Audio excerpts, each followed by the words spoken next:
What has Vladimir Putin ordered? The Russian president has recognized the independence of two Russian-controlled territories in East Ukraine. They call themselves the Donetsk and Luhansk People's Republics. The territories have been armed, financed and politically controlled by Russia since 2014. But until this week, Russia still recognized them as part of Ukraine. Putin has also sent his military on a peacekeeping mission to Ukraine, meaning that Russia will formally occupy sovereign Ukrainian territory for a second time following the 2014 annexation of Crimea. But in this case, Russia has not annexed the territories. A document signed by Putin on Monday also allows him to establish military bases or place missiles in the territories. Why is he targeting Ukraine? First, Putin has indicated that he questions Ukraine's right to statehood, calling modern Ukraine an artificial construct of the Soviet Union. He also sees Russians and Ukrainians as one people. Second, he thinks that a Western-leaning Ukraine is dangerous for Russia. He has called the possibility of NATO membership for Ukraine a red line for the Kremlin. Third, he wants to show that popular revolutions such as the one that took place in Kiev in 2014 do not succeed in the long run. That helps to prop up his own rule in Russia. What might happen next? The decision marks the end of the Minsk peace deal, a troubled roadmap out of the conflict that would have left the territories in Ukraine. That deal also contained a ceasefire agreement, which is now also void.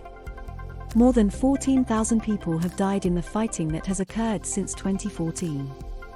Russia's military is likely to make a formal entrance into the territories soon.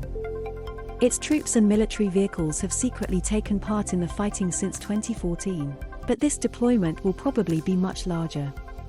Moscow will now threaten Ukraine with a broader war if it continues to fight against the separatists, telling Kiev that Russia is now obliged by treaty to defend them from attack. Russia could also justify a further invasion of Ukraine by recognizing the territorial claims of the two separatist governments. They include the large city of Mariupol, which is on the other side of the front lines. If Russia recognizes their expanded borders, it may order its troops to begin an offensive against the Ukrainian army. That could be a prelude to a broader conflict. Russia has gathered up to 190,000 troops along the Ukrainian border and is positioned to launch an attack that could threaten the capital, Kiev, and sweep across much of the country. An offensive of that size has not been seen in Europe since the Second World War. What will the West do? Western countries have condemned the threat and are likely to impose sanctions on Moscow this week. But the severity of the punishment will be up for debate. And they have made clear that they will not send combat troops to Ukraine. The US had promised the mother of all sanctions, probably targeting Russia's banking and financial sectors, if Russia invaded Ukraine. But that imagined a blitzkrieg-style ground campaign that could take big cities like Kiev and Kharkiv. The recognition of the territories and occupation by Russian forces is also an act of aggression, but it is not the nightmare scenario. As diplomats met in Brussels on Tuesday, it remained unclear whether Putin's order to send troops into Ukraine would be the trigger for the massive sanctions the EU has been threatening for weeks. How do gas supplies affect the crisis? On Tuesday, the German Chancellor, Olaf Scholz, stopped the certification process for the Nord Stream 2 gas pipeline in response to Russia's recognition of the two self-proclaimed republics.